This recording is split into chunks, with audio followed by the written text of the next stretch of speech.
What's up, nation? We're live like 95. Let's get this thing going one way or another. Yes, this is the Law Nation Sports Report. As we get this thing going one way or another, I really appreciate each and every last one of you guys. Thank you for tuning in, those especially if you're part of the notification gang. Swaddering up, swad up, be there, be swear. Be there or be swear, right? What's up, man? Good morning to you guys. I hope you got your cup of coffee. I would like to say this right here before we get this day started. President Trump granted all federal employees today off due to the death of George Bush Sr. And so that's why we are here early this morning. I would just like to give a moment of silence for the George Bush Sr. Now we can begin with the show. Appreciate it. Thank everybody for tuning in to this thing. It is what it is. As we begin to go through this week, we're in the middle of the week, what we call mostly hump day. And with hump day, we have to look at everything from a perspective of where we're going to be with focus wise. And where we can be down the line as it relates to the Dallas Cowboys and what we can do to improve our said team. And especially when we played against the Philadelphia Eagles, somehow one way or another, we got to get this win. This, to me personally, although we can lose the game and win out or what have you, but to me, in order to have in order to have a dominant team, we got to win. As long as after 60 minutes, we will have only 1 point ahead of them, I would take that. You know, a lot of people kind of mad at the Saints game because the style points were not there, but that's cool. At the end of the day, a win is a win is a win. So, gang up, appreciate you, everybody, man. Hope, thank you for tuning in. Let me give a shout out to the first person, Lionel Remedies, I think that's how you say his name. I'm murdering your name. Townsend, second place, man. Close but no cigar. Patrick Taylor, what's up, man? Third place, man. Shout out to you, man. Let's get this show on the road, man. I really appreciate you. I have yet to hear or see this particular video, so I'm virgin to the eyes and ears of this as well. So we're going to do a quick Q&A, and then we're going to see what they're talking about with Cris Carter agreeing with Jerry Jones. The Cowboys are a changed team. You messing with the changed team, right? Be nice with these hands. Yes. I was in the produce section yesterday, dropping stuff. Steak, Mark Schlereth joins the show. Mark, great to have you. Appreciate everybody for tuning in, man. Hey, man, you eat pot roast? You like pot roast? Oh, I love pot roast. That's great. That's great, as long as we're not talking about Yes, let's go, Cowboy Don't look Nation. now, but the Dallas Cowboys team many thought was going to be on the outside looking in a few weeks ago, now sits atop their division. The NFC East is theirs to win as Washington keeps losing quarterbacks and the Eagles stretch out their Super Bowl hangover to an entire season, apparently. Dallas has won their last 4 games, including a big win over the Saints on Thursday Night Football. Jerry Jones was asked if that win changes the way he looks at his team. Jones, that was asked. Yes, and the main reason is not that all of a sudden you're aware of these players' abilities. It is that the players themselves will be different once they have tasted and have just make themselves aware that this extraordinary level of play or expectations of play can be obtained. And that happens. That's real. Now, before they get their opinions into the mix, yes, that's what I've been saying all this time. When you win a close game, sometimes a close game is better than a blowout, basically. And what this does is that everybody's now looking at each other saying that, okay, I know how it feels to be in the foxhole with this particular person, or I know how it feels to be fighting, swinging, and I don't have nothing left in me, but then all of a sudden I have my contemporaries on my shoulder saying, okay, you can do this. You can punch them out. You can win this battle. And then for that to ultimately happen, change. Like Sam Cooke said, a long time coming, but I know change is coming. Yeah, so that's what it is. We're changing up, and hopefully it can translate on this field Sunday. And that's what we all waiting for, Cowboy Nation. We're waiting for that little spark. We're waiting for that little change. Patriots think you agree with Jerry Jones? This is a different Cowboys team since they beat the Saints on Thursday night? Well, I think it's been a different team for a couple of weeks. I think there's a couple of different things that you look at. I think... Man, hold on. Look at this brother Ty, man. What is that? Oh, say, can you see? Okay, got a little... Okay, I'm gonna let him make it. I'm gonna let him make it with the plaid jacket, with the tie. We're gonna let him make it. All right. Benching Connor Williams, like or Connor Williams getting hurt, and Suafilo coming in and playing. You keyed on that immediately when it happened. It changed the tenor of their offensive line. That's their left. They had a rookie left guard in there. The rookie left guard who really struggled. Now, their offensive line hasn't been what it was, but it changed the attitude. It changed the tenor of what they did offensively. And obviously, you know, you have to recognize, if you're a football team, what we're good at, what we can do. But that changed just the dynamic of who they are and the way they ran the ball. And I think it was a huge, I mean, a gigantic move by them. And then you look at what they're doing on defense. You look at Van Der Esch. You look at Smith, the way those guys are playing right now. That front seven is, nobody wants to face that front seven. They are nasty. And if they get you in a position where even if you're only down by 7, it feels like you got to throw it to get back in the game, because they have played with such ferocity. So when they get you in that position, they can get to your quarterback, and they can do it consistently. They don't have to blitz. They can blitz, but they don't have to. Right. But that's really that's been what the I difference. like. They're playing with an aggressive style and an attitude that they didn't play with early in the season. I said before the Saints game that if they won that game, I would start looking at them differently. And I knew they were on a good run leading up to it, but that was, to me, I know they were only 7-point underdogs. And they This brother got stripes in a plaid and a polka dot. Don't do that to yourself, baby. Don't do it. Don't do it. You on national TV, bro. at home. But that was a game I didn't think they necessarily would Don't get do blown it out, in the chat but box. I said I would be shocked if they found a way to win it. Sure. And not only did they find a way to win it, it wasn't because, oh, they got a punt return touchdown and they had a defensive score. No, they won it on their terms. We're going to hold the total points in this game under 24.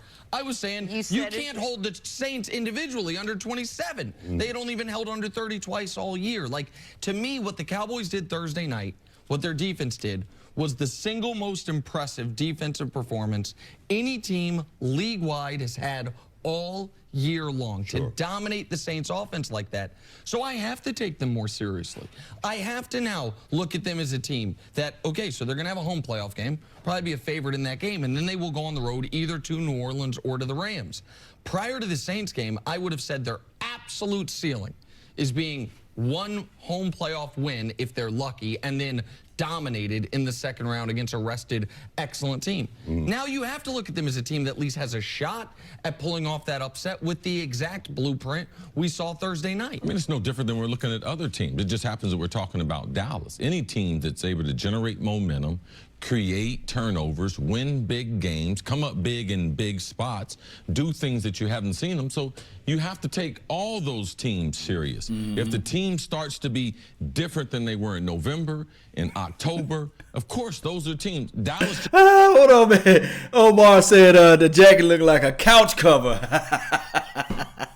Brother, he killing them, boy. Hey, it is what it is. But I'm about to say Chris was sharp, but Cris Carter sharp though. He's sharp. This happens to be one of the teams. You talked about it, that aggressive style that they have started to mount the last 4 weeks or so. You can start to see it. There's 2 things that I'm concerned about with the Dallas Cowboys. What the 2 things Number are? one, they played a great game last Thursday. And neither one of you guys necessarily picked up on it. It's hard to play at that energy level. Right.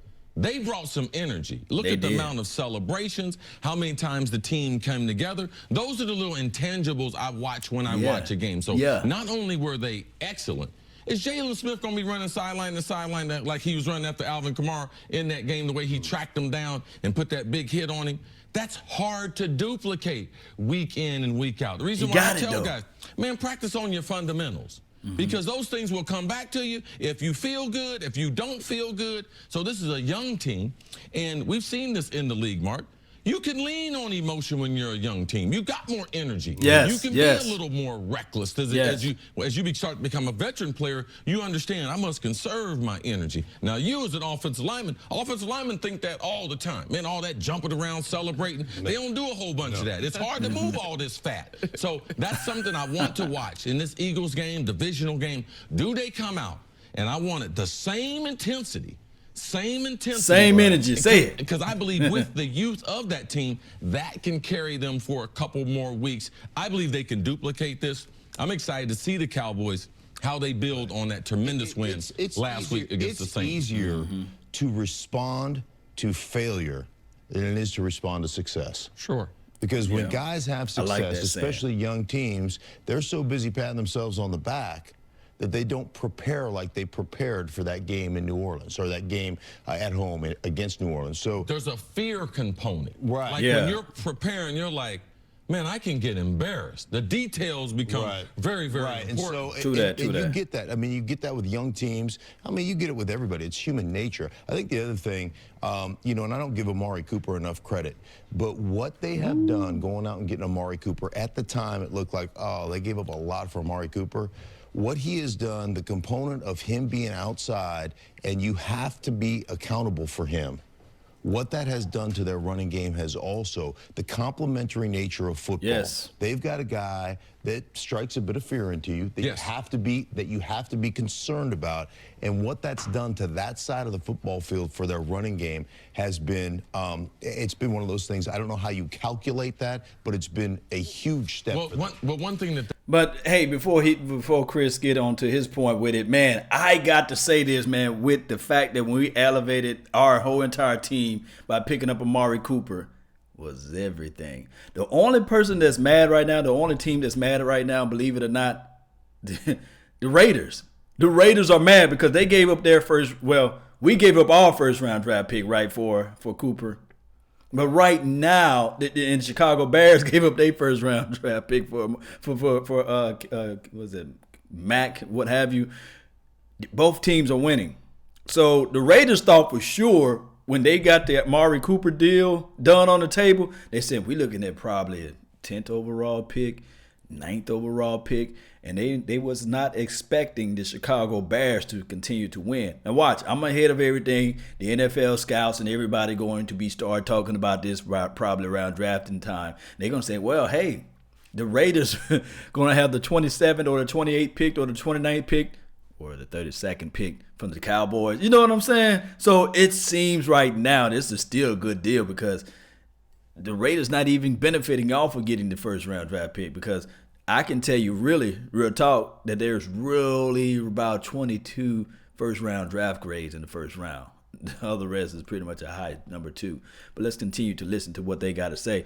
And especially, I'm telling you, when we added Amari Cooper to this team, it helped out everyone. Ezekiel Elliott, he can eat more. Dak Prescott, although he stares down Amari Cooper, he's at least getting the ball out quick when he passes to Amari Cooper. Now, all we have to do now is that when Dak Prescott develop a little bit more, I'm not trying to be a Dak Prescott apologist, we can see a little bit extra out of his playing game to Amari Cooper, and then Gallups of the world can eat. I'm just ready for Tavon Austin to get back out there. Man, it'll be nice. What they've done is the defenses are playing the Cowboys very, very similar to when he wasn't there. But what happens is he's making the defense pay because they got so many guys in the box. If he makes one guy miss, and also Dallas has made the adjustment not only at left guard, but putting Michael Gallup on the outside. So him and Amari Cooper, they got more speed on the field. Right. Like they can take more shots at you. They can put fear into the defense a little bit. Right. I mean, they became a lot faster football team by making those guys primarily the wide receivers outside. We started the segment talking about the defense. This is a league where we saw quarterbacks are playing better. Offenses are putting up far more points. That seems to be the standard, except for the Dallas Cowboys. Is this defense, Nick, good enough to carry the team when their offense is not playing standard to the rest of the league? To C's point, if they can play at the level they did against New Orleans, absolutely yes. Now that is incredibly hard to duplicate, right? Like you were talking about the fear of being embarrassed. National television, playing arguably the best team in football. Here's what I'll say for the Cowboys. Going into last week's game, you had New Orleans and Philly coming at home. True that. If they could only win one of those games, the far more important game is the one that's coming up. Losing to Philly will undo everything that happened against New Orleans because it's a divisional game. It's the team chasing you in the division. So it can all be undone here in about 96 hours if they can't handle their business against Philly. But if they can, then you're talking about a team that's won 5 straight. You're talking about a team that knows who it is. They're a defense team with a great running back and, as you were talking about, one very good wide receiver who puts legit fear in an opponent, and another wide receiver, Michael Gallup, who, guess what? It's week 13. Doesn't look like a rookie as much anymore. Right. It has a better idea of what the NFL speed is. And so that's where it is. They are playing, them and the Ravens are the 2 teams in Seattle, I guess, kind of trying to play an older school style of football in 2018. But I know C believes that style is going to become more in vogue as the weather gets colder, even though Dallas doesn't have. All right, so that was the end of that one right there. Appreciate everybody for tuning in to the nation. Hey, as the weather get colder, right? I was talking about everybody in the beginning of the year when everybody thought that the Tampa Bay Buccaneers were going to go like 15-1 or 14-2 or 13-3, and I said, wait till it get cold. Wait till the trials and tribulations start raining down upon them, seeing how they can reflect back on those games then. You see, so the thing is, and then of course, I think the Miami Dolphins started out 3-0. I think that some other team that was like just flaming hot. We see the Chiefs, they still hot right now, and that's cool. That's cool. I like that particular team on the AFC, although they got some issues of their own as far as defense-wise. But they get Eric Berry back, so hopefully he can step it up. But beyond that, football is about an entire year, not just a few games. And what I said always is that you want this team to get hot towards the latter part of the year. And then when you get hot towards the latter part of the year, everything else can start to elevate. We can see this thing. Defense travel. We already know that with the running game. I like the fact that everybody's saying that, okay, we're going to shut down Ezekiel Elliott. So that means the team is always focusing on Zeke.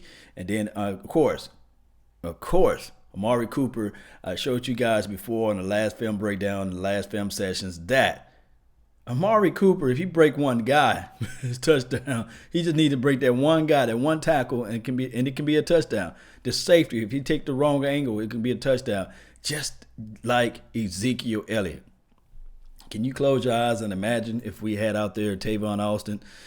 It is what it is. So I'm going to just do a quick Q&A for those that's in the chat box. Thank y'all for tuning in to the nation. Quest Cowboys, he said Jason Garrett versus Lombardi Trophy. Make a decision, Jerry Jones. It's going to be hard, man. It's a conundrum. The more games that we win, the more contract, the longer the re-sign contract of Jason Garrett. And I don't even think the way that Jerry Jones think of Jason Garrett, even if, and I'm not going to say it, but even though if we don't make it all the way to the big dance, he still may get a quote unquote, how can I put this, extension, So, but it's one of those things. The Green Bay Packers coach. I was looking at his coaching, not his record per se, but he's been to the playoffs in 12 years. He's been to the playoffs 9 times. He got fired. Think about that. This brother been to the playoffs 9 times. I think it's what's the Green Bay Packers coach name that they fired? I forgot his name, but he been to the playoffs 9 times. One can argue the fact that, and then he got him a ring, So, I mean, I'm not saying we go out there and grab that guy, but it's one of those things where it's Jerry Jones. If that was to happen here in Dallas. He'll build a statue in that coach's name. When Tavon Austin is coming back, I think Tavon is going to be back the next home game we have. I think that is going to be like around the Buccaneers time. I think they're going to put him on ice for that. Dak is dangerous once he gets comfortable. This is from Ernest Godfrey. Thank you for tuning in. Sheila Neal, what's good with you? When Tavon Austin is coming back, we hopefully, like I said, around Buccaneers game.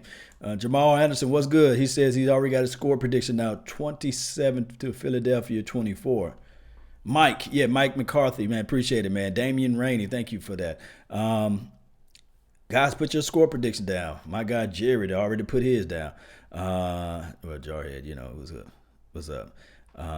Belly, what's good? Yes, thank you for tuning in to the nation. Charles Edwards.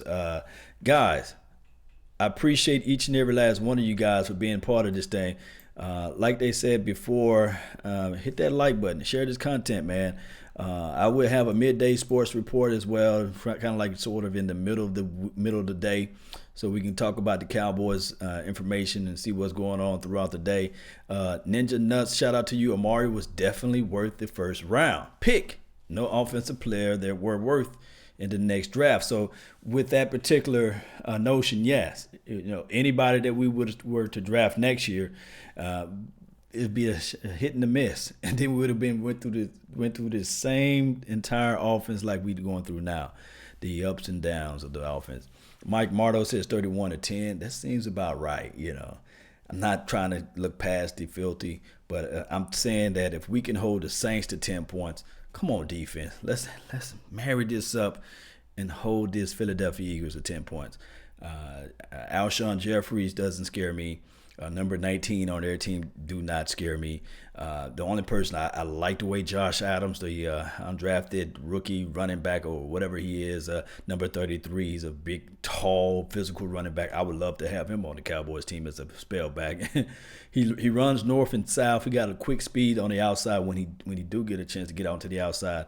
And then they got a great combination with Sproles, which I really always been a Sproles fan because he's like 5'6" and he's the underdog, and I always liked him, especially when he played for the Chargers. He just so happened to go to the Saints, and then he went to the filthy.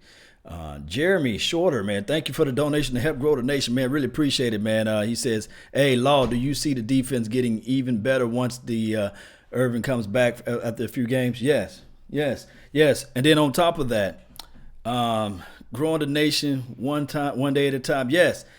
I got a special guest. You want to come on in? Let me see if I got enough room for you, man. See if you can fit up in here. Morning. All right. There's a chair around the back over there if you want to grab that chair. Belly, what's good? He says, growing the nation one donation at a time. Appreciate you, Belly. Appreciate you, man. We talking about filthy. I call him filthy. I don't know, man. You up in this thing? Yeah, we up in this thing. We tight in the little booth. But talk to me about your team, man. Talk to me about your team. Well, we're gonna face your team. Well, Seattle Seahawks. Seattle Seahawks. I'm definitely a Seahawks fan, but I'm out of Dallas Cowboys have done a great job. You Dallas fans are very supportive of them. Yeah, I'm ready for that. So, but once again, Seahawks, Russell Wilson, watch out for him. Russell Wilson, watch out for him. Oh yeah. So with that being said, this is my pops right here. He raised me, and he taught me a lot about life and generals and things like that. And I was talking about the fact that that football is about time. It takes time to develop. It takes time for chemistry to build and all this stuff. Tell me about how long it really took for you to really fall in love with these football players, and how much you really fall in love with, how much time it really took for you to fall in love with just the game in general. Well, being a father and the father of 4 boys at home, you couldn't help but fall in love with sports. And Chris, or Lawrence, as he was growing up, I used to always call him DeJohn Madden because he was definitely on top of his game. I'm talking about 10, 11, 12 years old. Just like he is now, he was that way then.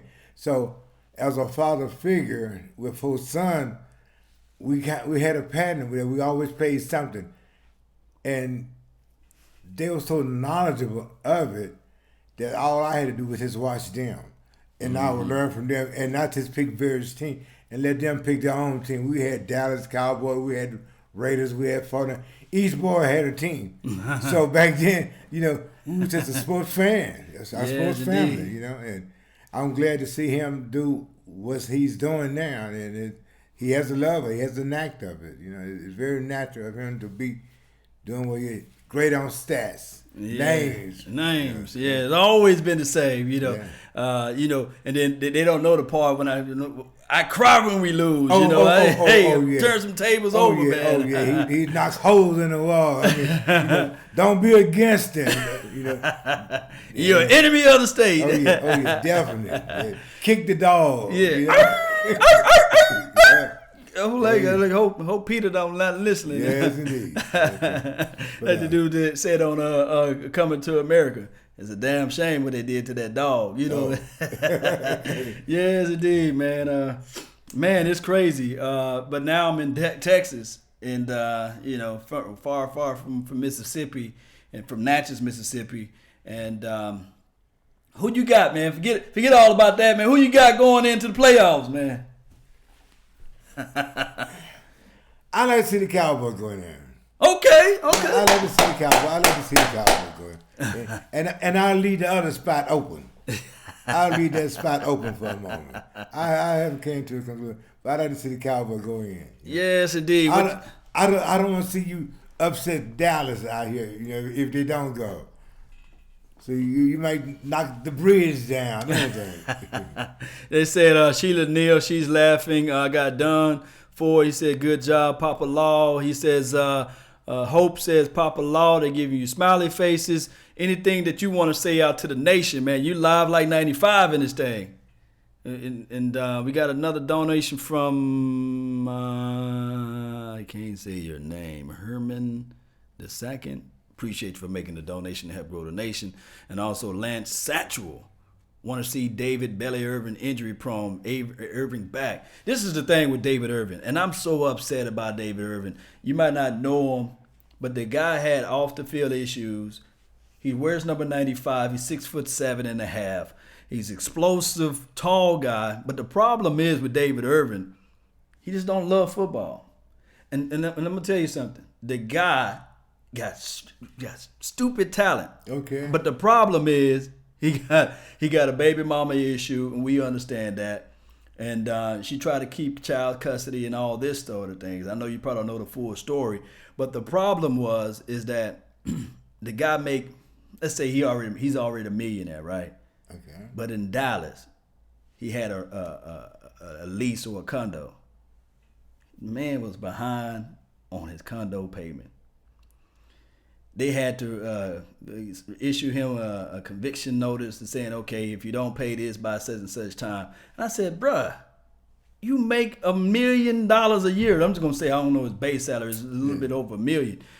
And he can't pay he can't pay a $5,000 leasing agreement. So that shows me that the guy failed to have what we call in this football world, just understanding of time. He doesn't respect time. And then also, now that he's out there on the field, he gets a little nagging injury. Everybody else healing up themselves to get out there on the field. But guess what? Oh, my injury it overrides the precedent of me being back out there on the field. So my thing is, it's a waste of time with David Irving. I love the fact that he can play with his physical talents, but his mental talents doesn't outweigh his physical. So I think the Cowboys should just go ahead and make a move and just go away and be done with him, basically. Because he's just taking up time. He's just taking up space and time for somebody else to shine. Are you asking me to make a statement on that? Come in on that? No. I'm just explaining because you probably don't know who David. No. A lot of people that don't watch Cowboys pretty much don't know who David Irving is. 95. He's a prominent player, but he's not a household name on the Cowboys. But it is what it is. Shout out to Todd Jefferson, man. Thank you for tuning in to the nation. Dat Art Green, 2 big timers, man. Yeah, appreciate you, man. Appreciate you. Let Irving go. This is from Woody Mack, 73. Yes. It's hard because he got so much talent. It's kind of like having Shaq on your team, and you're saying, you know what, Shaq, you can't make the free throw, and then you also can't pay your rent. You can't do your outside stuff, and you got baby mama issues. How about we just cut you this check and we let you go? but he's Shaq though, you know. It's okay. Yes. But it is what it is. Paul Raw Dog says, facts, Law. Appreciate it, man. I agree. Irving is a lost cause. It's from Billy Joe. It's sad because the fact that we can see the potentials, you know. That's the only thing. Malik Collins having a better plan with a bad foot. Yeah, for 2 seasons, this is hope. Yeah, we saw Malik Collins actually break his foot, try to hobble and weeble out there, still get 2 or 3 sacks. He doing it for the team, man. That's what we talking about. He's like Rolando McClain. Yes, just doesn't love football enough. That's from Rock and Replenish. Appreciate you, man. Philly sucks. Jason P. Oh, man, yes, Philadelphia. I can't stand him. Bente, that's Bente team. Oh, yeah. Yeah, he be around here singing about them Philadelphia Eagles. Old school. Mm-hmm. So with that being said, guys, we're finna wrap this thing up. I really appreciate each and every last one of you guys. This is my pops right here. He raised me. He taught me the rights and wrongs, the goods, the bads, and all those good things.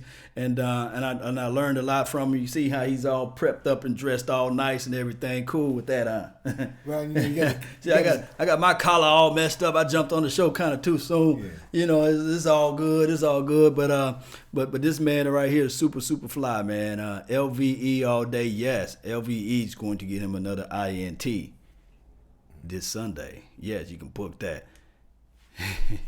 Hey, they say the money changed. The money changed a lot of people, man. The money make the world go round, but also money answers all things, and it just messes up some things. So that's how it goes, man. Some people, not everybody is able to handle those things. So it is what it is, man. Nation, y'all know how this thing go, man. Yes. You guys are listening to the Law Nation Sports Report this early in the morning. Really appreciate each and every last one of you guys as we begin to rock and load and get ready to get on out of here. Don't forget to hit that like button, share this content. Make sure you tell a friend, a neighbor, a foe that you know about this guy named Law Nation. Your brother from another mother, no other. Don't look like Danny Glover, but I keep it cool with you guys with the Cowboys information. Hit that share button, subscribe. I got a podcast. That's LAW Nation. Join that podcast one way or another. Let's get this thing going. Let's get this dub. That's been my time. That's been your time. I really thank you guys for tuning in to the Nation. And remember, you're listening to nothing, and I mean absolutely nothing but the best. Salute. I'm out. Peace. Or we out. Yeah. Yes, Cowboy Nation, let's get on out of here. Hit that like button, share this content. Yeah, salute. All right, and remember, you guys are listening